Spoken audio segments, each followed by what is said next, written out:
నా పేరు తిరుమలమ్మ సార్. మేము పెనగలూరు మండలం నుంచి నేను జెడ్పీహెచ్ఎస్ కట్టావారిపల్లిలో సోషల్ టీచర్గా వర్క్ చేస్తున్నాను సార్. మేము గత 5 సంవత్సరాలుగా నేను డిఎస్సికి ప్రిపేర్ అవుతున్నాను సార్. నేను గురుకులంలో వర్క్ చేసేదాన్ని. ఒక పక్క వర్క్ చేస్తూ అదే కంటెంట్ను కొంచెం 5 ఏళ్ళుగా నేను ఆ ప్రిపరేషన్లోనే ఉన్నాను సార్. సార్ వాళ్ళ గవర్నమెంట్ ఉన్న 5 ఏళ్లలో ఒక్క డిఎస్సి కూడా ఇవ్వలేదు సార్. అనవసరపు మాట్లాడి టైం వేస్ట్ చేస్తున్నారు. 5 ఏళ్ళు కష్టపడితే కానీ మాకు ఈ డిఎస్సి రాలేదు. వచ్చి మెగా డిఎస్సి మీద మెగా డిఎస్సి కాదు, ఇది దగా డిఎస్సి అంటున్నారు. ఎలా ఇది దగా డిఎస్సి అవుతుంది సార్? ఇది ఖచ్చితంగా మెగా డిఎస్సినే. 16,347 మందికి ఉద్యోగాలు ఇచ్చినటువంటి చంద్రబాబు నాయుడు గారి గవర్నమెంట్ తప్పులు పడుతున్నారా? వాళ్ళు ఇచ్చింటే మాట్లాడాలి. వాళ్ళు ఇవ్వకపోను పైగా ఇంతమంది మనోభావాలను దెబ్బతీస్తున్నారు. చాలా మేము చదివి రాస్తే అన్ని కరెక్టుగా పెట్టి చేశారు. గవర్నమెంట్ ఉద్యోగాలు ఊరికే రావు. పైగా ఆయన చాలా అనుభవజ్ఞుడు సీఎం సార్ గారు. ఆయన ఆషామాషిగా ఇవ్వరు. పారదర్శకతకు పెట్టింది పేరు చంద్రబాబు నాయుడు గారు. డిఎస్సి అంటేనే చంద్రబాబు నాయుడు గారు, చంద్రబాబు నాయుడు గారు అంటేనే డిఎస్సి. వాళ్ళకి తెలిస్తే మాట్లాడాలి సార్. చేసేవాళ్ళు మన కలెక్టర్గా పనిచేసిన వాళ్ళు కానీ శ్రీధర్ సార్ కానీ చాలా కరెక్ట్గా చేశారు సార్. వాళ్ళు ఒక దాంట్లో ఉండి తప్పుగా ఎవరూ చేయరు. ఊరికే నోటికి వచ్చినల్లా మాట్లాడడము, దాన్ని డైవర్ట్ చేయడము, సిబిఐకి వేస్తామనడము, ఇవన్నీ ఒట్టి మాటలు.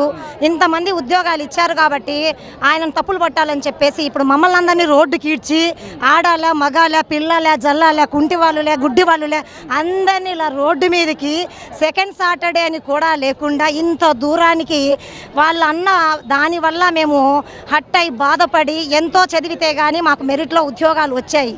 చదవకుండానే ఎలా వస్తాయి? డబ్బులు ఉన్న వాళ్ళమే మేమందరము. డబ్బులు ఉంటే కానీ ఈ ఉద్యోగం కాదు 1,16,000 ఉద్యోగాలు కొనుక్కుండే వాళ్ళం. ఈ డిఎస్సిని ఎందుకు కొనుక్కుంటాం చెప్పండి? ఎంతో చదివితే కానీ మాకు ఆ మెరిట్లో అలాగే సెలక్షన్ లిస్ట్లో పేరు వచ్చింది. దాని ప్రకారంగానే ఉద్యోగాలు వస్తాయి, ఇస్తారు. అంతేగాని డబ్బులు ఇచ్చారు ఏదో అలా రికమెండేషన్లు అలాంటివి గవర్నమెంట్ ఉద్యోగాలలో అస్సలు వర్తించవు. కాబట్టి ఇది ఖచ్చితంగా మెగా డిఎస్సినే. దగా డిఎస్సి అస్సలు కానే కాదు.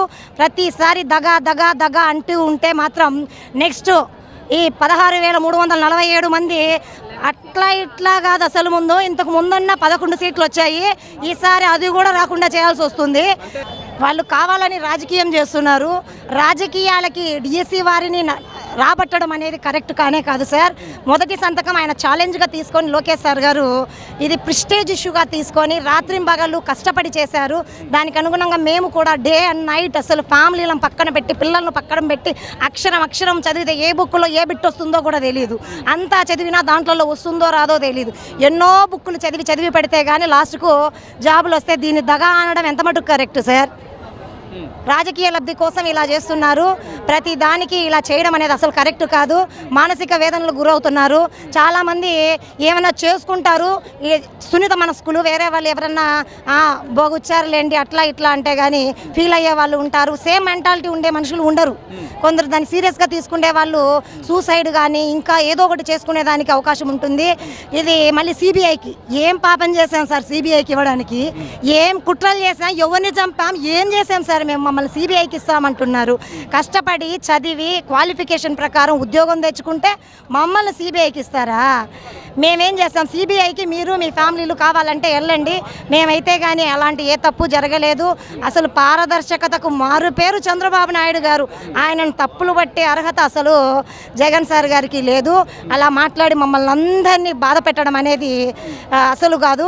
ఇలాగాని చేస్తే నెక్స్ట్ ఓటర్ బ్యాంకు ఏమవుతుందో, ఓట్ల కోసం మీరు రాజకీయం చేసుకుంటే చేసుకోండి, డిఎస్సి మీద మాత్రం రాజకీయం చేయొద్దని చెప్పేసి మేము అడుగుతున్నాం సార్. నిజంగా వాళ్ళు కానీ డిఎస్సి అభ్యర్థులు అయితే కోర్టు ఎందుకు చెప్తుంది సార్? నష్టపోయిన వాళ్ళు కేసు వేయలేదాడా? రాజకీయంగా వెళ్ళిన వాళ్ళు మాత్రమే కేసు వేశారు. రాజకీయంగా వేశారు. నష్టపోయిన వాళ్ళు వేసింటే మాట్లాడతామని చెప్పి కోర్టే కేసు కట్టేసింది. ఇంకా మళ్ళీ రోజు దాని గురించి తేవడం అనేది అసలు కరెక్ట్ కాదు. ఇలా మాత్రం చేస్తే మా ఆత్మగౌరవాలు దెబ్బతింటే చలో కడప కాదు చలో విజయవాడకైనా మళ్ళీ వస్తాం మేము. ఇదే మళ్ళీ రిపీట్ అవుతుంది. ఇక గవర్నమెంట్ అనే దాన్ని విమర్శించే ముందు ఏది తప్పు ఏది కరెక్ట్ అనేది కనుక్కుంటే వాళ్ళకు బాగుంటుందని చెప్పేసి మేము చెప్తున్నాం. పరిణామాలు వాళ్ళు ఇంకా దీంతో తగ్గకపోతే కోర్టుకు వెళ్ళారు, చుక్కెదురైంది. అక్కడికి వెళ్ళారు, సిబిఐకి అన్నారు, అక్కడ చుక్కెదురైంది. ఇప్పుడు చలో కర్నూలు అన్నాము, నెక్స్ట్ చలో విజయవాడ వెళ్తాము. దీని పరంగా ఇంకా తప్పుడు డిఎస్సి, దగా డిఎస్సి అంటే మాత్రం ఎంత దూరం వెళ్ళడానికైనా సిద్ధంగా ఉన్నాము మేము. అంతేకాదు సపోర్టుకు మేము గవర్నమెంట్కు సపోర్టుగా ఎంత దూరం వెళ్ళడానికైనా సిద్ధంగా ఉన్నాం సార్ మేము.